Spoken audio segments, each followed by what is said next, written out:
Alright guys, so today the name of the game is figuring out what the duty cycle on these cheap 110 volt welders that you can just buy from Lowe's or whatnot. This is the Hobart Auto Arc, and I've been using this for quite a while now, and I have never ever had the over temperature light come on.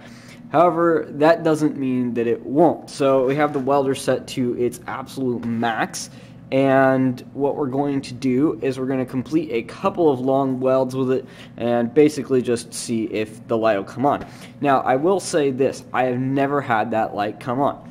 I welded up that entire shelf basically in a lot of it at a time, and I still never had that light come on, and it's all 1/8 inch steel, so I was welding on this welder's max settings. So what we're going to do is I just completed this weld off camera just because there's no sense in you watching me do two, and we're going to go ahead and do the other side real quickly and all in one pass. So we're going to start up here, go down. I know that's not ideal, but just for the sake of demonstration, and we'll see how the heat looks on the welder. Now, I will make note, as you can see, it's pretty dirty, and so the fan has been sucking in crap. And I'm sure that the cooling isn't the best, and it probably needs to be cleaned out. But until I get my entire shop area cleaned up, I'm not going to bother, unless there's a problem, of course. And so we're just going to go ahead and weld this out, and maybe we can trigger that light, maybe we won't. I believe that these welders are rated for about 10% duty cycle, 10-20%. I'm not sure what mine is, but that's usually a pretty good average.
Alright, so I didn't want to speed that up, mostly because I wanted you to have an accurate representation of how long this actually took. So I'll go ahead and also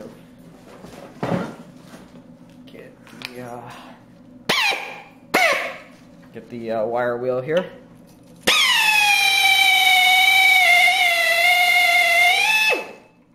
Clean that up just a bit.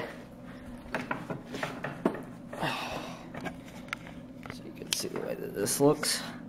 Not great, not very clean, but I do think that after all the smoke clears, this wasn't half bad, given that I've never been actually taught to weld by anybody. It's just been basically me screwing around in the garage. So that's a pretty long weld. We'll go ahead and see what this guy looks like. And not surprising, the light did not come on.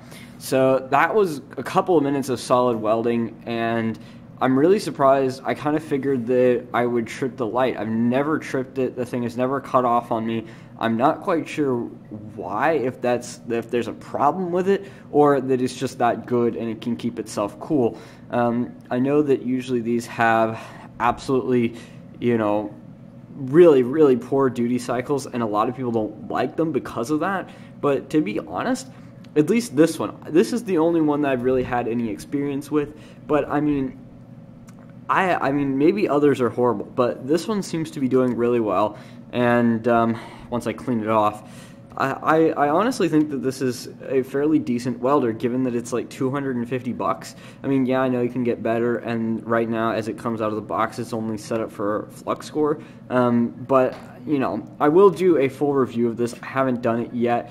But anyway, I think that this guy does pretty well, and I'm pretty happy with these results. They're not great, but it doesn't really matter to me. This is kind of like one of those things that you just buy to screw around the shop. It's not really going to be doing any heavy lifting. But anyway, thank you guys so much for watching, and have a very nice day.